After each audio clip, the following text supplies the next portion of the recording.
हेलाणी hockey India league पड़िया दम देखाउछंती Kalinga ल्यानर्स hat trick विजय सह शीर्ष दल आरंभ हो जाइछि हॉकी इंडिया लीग रो सप्तम संस्करण। एथर गोटिए नुहे तीनोटी भेन्यू रे खेला जाउछि टूर्नामेंट। गत संस्करण रे खास प्रदर्शन करनथिबा वेदांत कलिंग ल्यानर्स टीम एबे बैक टू बैक फॉर्म। चलित सीजन रे वर्तमान सुधा दल खेलिथिबा तीनोटी जाक मैच जीति टेबल टॉप रे दल।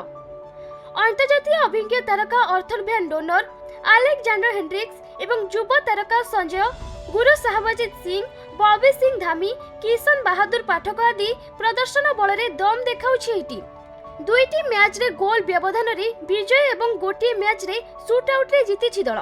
प्रथम मैच रे रांची रॉयल्स को 4-2 गोल रे एवं द्वितीय मैच रे बेंगल टाइगर्स को 2-1 गोल रे हराइछन्ति दल।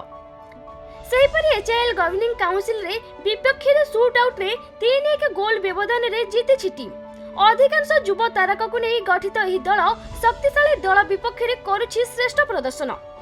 आगको कलिंग स्टेडियम रे मुकाबिला हेबाकु थिबा बेले होम ग्राउंड रे टीम देखाइबो दम। नुआ कोच को नेतृत्व रे दल एथरो सीजन रे चैंपियन रो ताज पिंधुछि ना नहीं ताहा देखिबा बाकी। ब्यूरो रिपोर्ट, खेल ओडिशा।